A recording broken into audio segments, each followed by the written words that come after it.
Hello everyone, and welcome back to an Introduction to Programming Remastered. In today's episode, we will be going over conditional statements.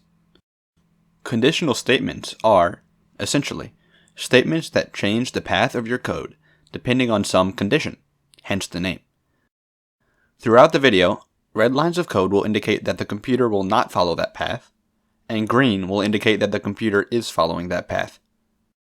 The first type of conditional statement that we will be discussing is the if statement.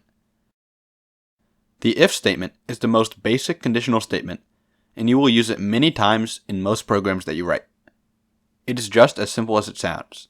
If some condition is true, then the computer will carry out the corresponding lines of code. The if statement goes hand in hand with the else statement. The else statement follows the if statement, and the code governed by the else statement will only be carried out if the preceding if statement's condition is false. In most languages, the code corresponding to an if statement is contained within curly brackets. This code is carried out if the condition is true and skipped otherwise. The condition itself is generally contained within parentheses. The condition can take on many different forms. It just has to be something that can evaluate to either true or false. For some examples, look on the screen now.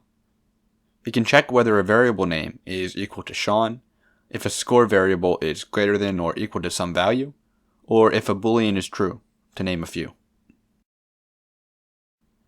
There is also a conditional statement that is a combination of the else and if statements, the else-if statement. Else-if is a conditional statement that comes after either an if statement or another else-if statement. If the previous if or else-if statement's condition is false, then the else-if statement is evaluated and acts pretty much identically to an if statement. In many cases, you will chain together many else-if statements after an if statement, creating a series of conditional statements. This can be a difficult concept to wrap your head around, so let's go over an example.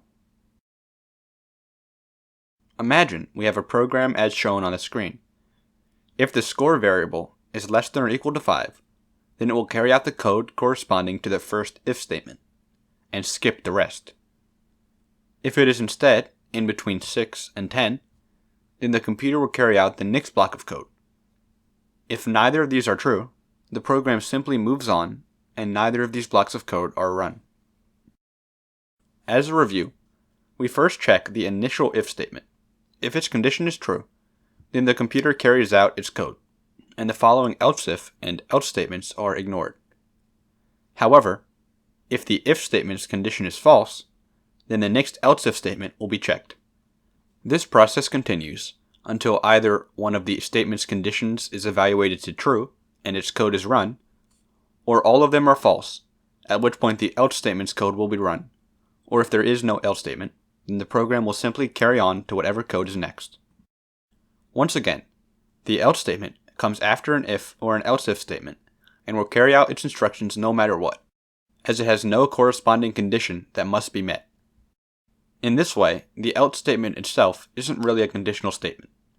Its only condition is that all of the previous conditions of the preceding if and else-if statements must not be true.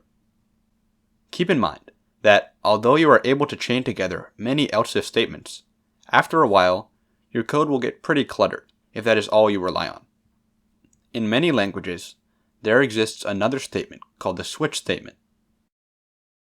Its functionality is very similar to an if statement, followed by many else-if statements. You write a switch statement in the form of switch variable, and then below it, you write out the cases that the variable may satisfy, and the corresponding code for each case.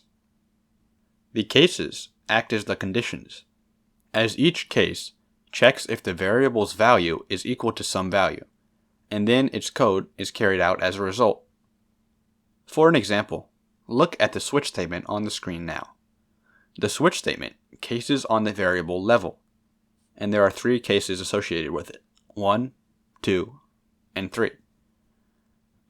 For each of the cases, there is associated code which will be run in the event that the level variable has the value associated with that case.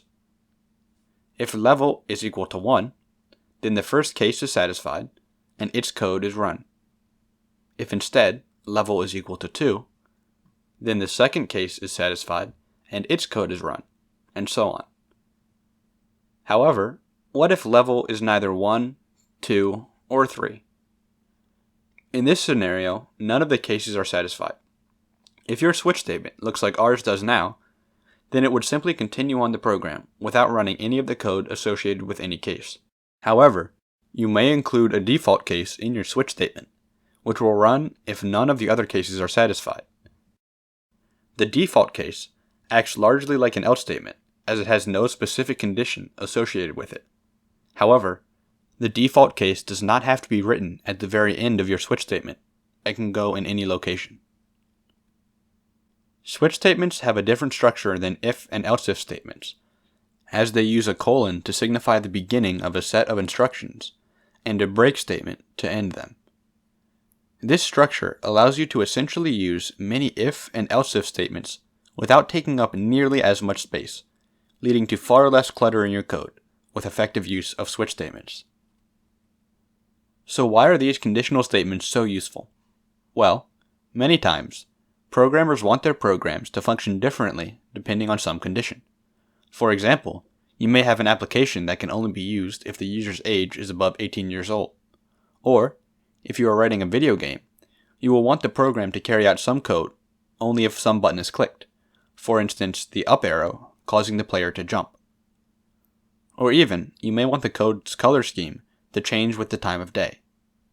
A program without conditional statements would do the same thing every time, which would make it very primitive compared to programs that utilize many conditional statements to respond to different conditions. That does it for today's video. If you enjoyed, like the video and subscribe so you don't miss out on more videos to come. In the next video, we will be covering arrays, which are a very fundamental data structure that is important to understand when writing any moderately complex program. With that being said, thanks for watching.